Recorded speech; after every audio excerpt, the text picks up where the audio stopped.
Guys নমস্কাৰ, মই ইলাবৰ হয়। আপোনালোকৰ ওচৰৰ অন্য এটা ভিডিঅ' লৈ আহিলোঁ বলকচোন। আজি দুপৰীয়া সাজত মই ডিউটিত কি বনাই লৈ যাম আপোনালোকক দেখাইছোঁ বাৰু মোৰ কিটচেনত।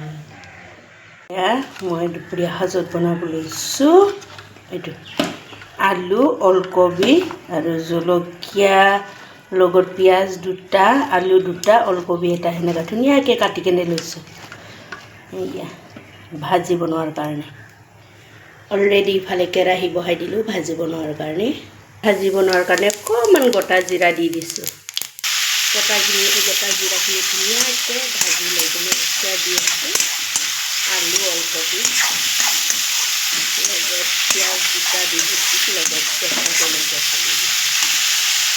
ধুনীয়াকৈ কালাৰৰ কাৰণে ৰংগুৰি সোৱাদ অনুসৰি নিমখ দি দিছোঁ।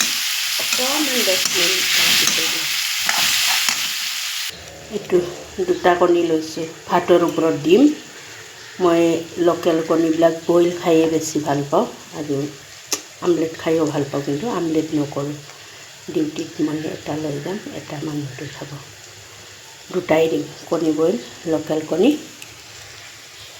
ইফালে আছে ৰাতি বনোৱা দাইল, বেছিকৈ আছে। মই এইখিনি টিফিনত লৈ লৈছোঁ আৰু বেলেগ নবনাওঁ, ধুনীয়াকৈ গৰম কৰি কেনে লৈ লৈছোঁ ধনিয়া চনিয়া দি কেনে।